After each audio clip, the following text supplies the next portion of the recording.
Afficheur multiplexé, afficheur matrice à LED. 2, 3. Afficheur multiplexé. Supposons que nous voulions afficher un nombre à 4 chiffres. Par la méthode précédente, il nous faudra 4 afficheurs, 4 décodeurs, 28 résistances de liaison, soit 29 liaisons sur l'ensemble des afficheurs. Ce montage est représenté figure 40. Pour afficher 12 chiffres, ce qui n'est pas rare sur une calculatrice, il faudrait 85 fils de liaison et 12 circuits de décodage binaire, 7 segments.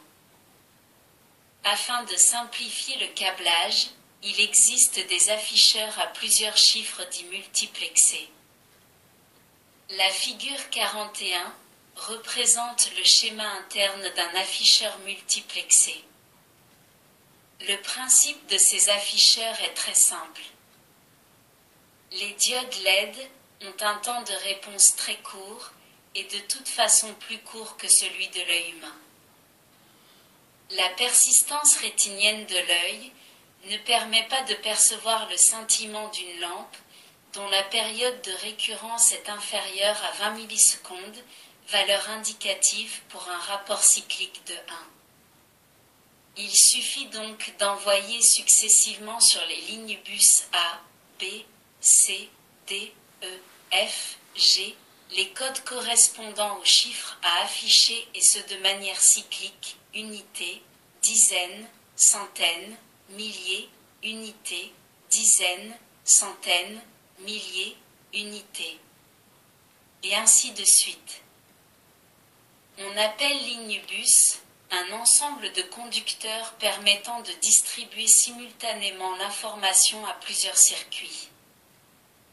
Il sera bien évidemment nécessaire de sélectionner simultanément la note de l'afficheur concerné afin que le chiffre n'apparaisse que sur la décade et seulement la décade concernée, unité, dizaine. La distribution de signaux est réalisée au moyen d'un commutateur électronique que nous appellerons multiplexeur et qui sera examiné ultérieurement, c'est pourquoi il est schématisé par un contact dans la figure 42. Il existe des décodeurs spécialisés pour circuits afficheurs multiplexés.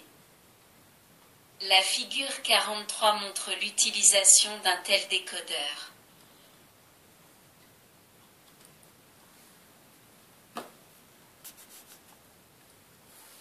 Dans cette figure est représenté un bloc de 4 afficheurs ainsi que le décodeur multiplexeur qui lui est associé. On peut rencontrer également des blocs d'afficheurs beaucoup plus importants contenant des points décimaux et des signes, plus ou moins. Dans ce domaine, chaque constructeur présente une gamme de produits différents qui peut répondre à tous les besoins. 2, 4. Afficheur par matrice LED. Un type d'afficheur très utilisé emploie 37 LED en forme de points disposés selon une matrice à 7 lignes et 5 colonnes, plus 2 points décimaux, DP1 et DP2, l'un situé à droite et l'autre à gauche, figure 44 et 45. Comme pour l'afficheur à 7 segments, en allumant les LED appropriés, il est possible d'obtenir les 10 chiffres décimaux.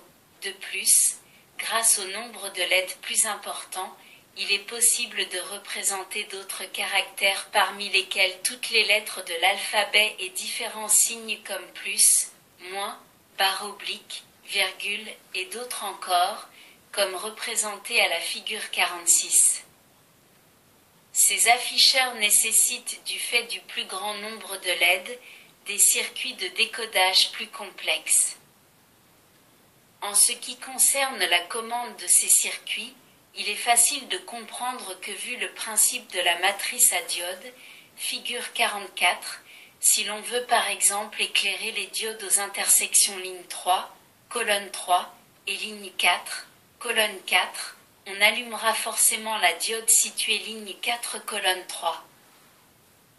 On peut donc en déduire qu'il est nécessaire de disposer d'un circuit réalisant le multiplexage des entrées lignes et colonnes de telle sorte que l'allumage des diodes ne soit pas simultané, mais ait lieu les uns après les autres afin de supprimer ce défaut. Ce type de circuit, appelé également circuit de balayage, peut être externe ou interne à l'afficheur. Les multiplexeurs nous étant encore inconnus, nous n'en dirons pas plus long sur ce type d'afficheur. Il existe également un autre type d'afficheur à point dont l'utilisation est plus simple et dans lesquels les caractères disponibles sont limités à ceux du code hexadécimal, autrement dit, aux 10 chiffres de 0 à 9 et aux lettres de A à F, comme vous pouvez le voir figure 47. Les LED sont moins nombreuses, soit 20 pour les caractères et 2 pour le point décimal, et ces circuits ne nécessitent donc pas de multiplexage. Dans la figure 48, vous pouvez voir comment sont disposés les diodes LED et les circuits de mémoire, latch, de décodage et de pilotage, incorporés dans le même boîtier que les LED. Le décodeur. La caractéristique la plus importante de ce décodeur est le fait que celui-ci soit inclus dans le boîtier, ce qui permet d'envoyer directement le nombre binaire fourni par le compteur sur l'afficheur. Circuit latch à 4 bits. Il sert à emmagasiner et à afficher au moment souhaité le nombre binaire fourni. Cela est très utile car souvent, le nombre à visualiser est disponible uniquement pendant un très court instant, insuffisant pour être perçu par l'œil. En le mémorisant dans le latch, on peut le visualiser ensuite pendant un temps indépendant de la logique pour qu'il soit vu correctement. Circuit de pilotage. Ce circuit permet de fournir au LED le courant d'alimentation nécessaire au moyen d'un générateur de courant constant. Il est doté d'une borne sur laquelle on peut appliquer un signal qui commande l'extinction simultanée de toutes les LED.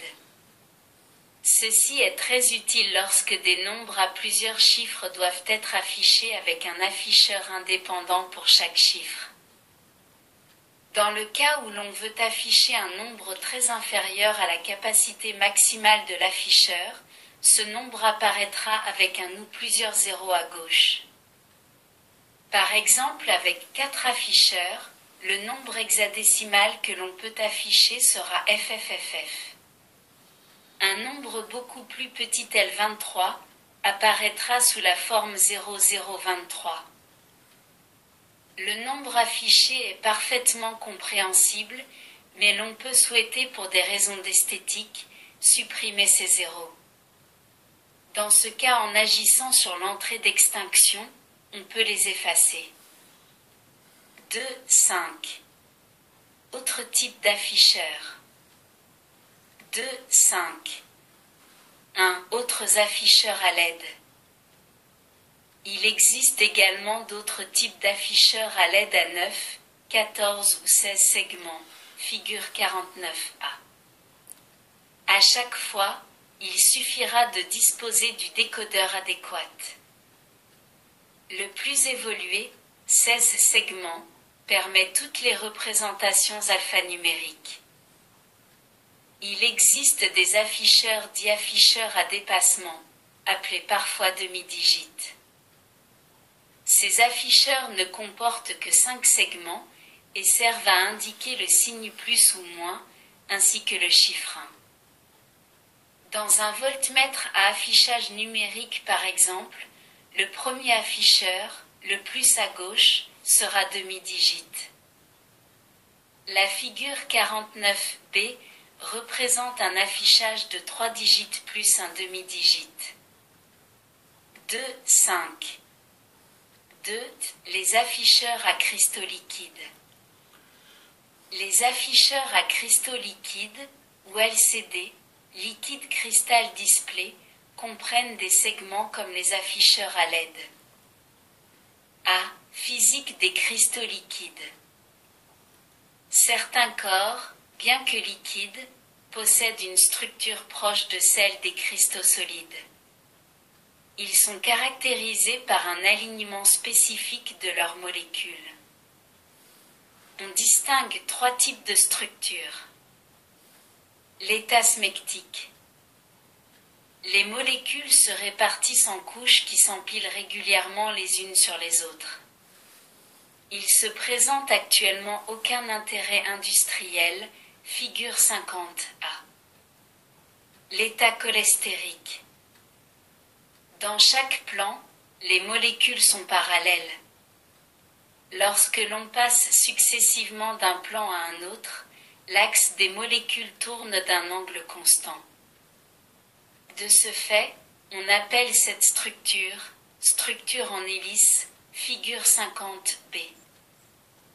L'état nématique. Les grands axes des molécules sont parallèles à une certaine direction, mais leurs centres de gravité sont répartis au hasard comme dans un liquide ordinaire. Les molécules peuvent se déplacer en tous sens dans les 3 dimensions, figure 50C.